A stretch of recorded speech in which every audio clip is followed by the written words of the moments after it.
বোনের সম্পত্তির অধিকার আপনি কি জানেন একজন মেয়ে মানে একটি বোন তার বাবার সম্পত্তিতে আইনগত কতটুকু অধিকার রাখে? অনেকেই ভাবেন মেয়েরা তো বিয়ের পরে স্বামীর বাড়ি চলে যায়, তাই তাদের কোনো সম্পত্তির দরকার নাই, কিন্তু এটি সম্পূর্ণ ভুল ধারণা। মুসলিম উত্তরাধিকার আইনে একজন কন্যা তার পিতার সম্পত্তিতে 1/3 বা ছেলেদের অর্ধেক পরিমাণ অংশ পায়। যদি ভাই বোন দুজন থাকে তাহলে ভাই পাবে 2 ভাগ আর বোন পাবে 1 ভাগ।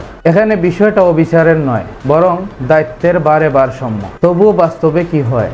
অনেক পরিবারে মেয়েদেরকে একেবারেই বঞ্চিত করা হয়। ভাইয়েরা বোনদেরকে বলে, তোমাদের তো বিয়ে হয়ে গেছে, বিয়ে আমরা দিয়েছি, তোমাদের আর কি দরকার।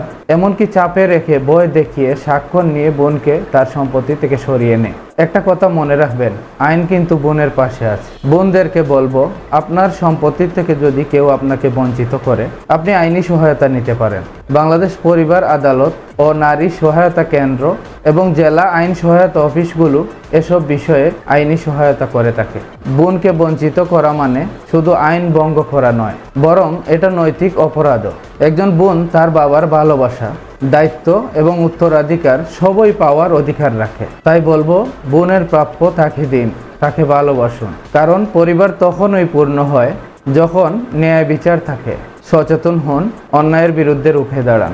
মনে রাখবেন, বোনের অধিকার তার প্রাপ্য, দয়া নয়।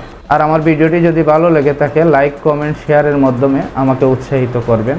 আবারও দেখা হবে এরকম প্রয়োজনীয় অন্য কোনো ভিডিওতে। এই পর্যন্ত সবাই ভালো থাকবেন।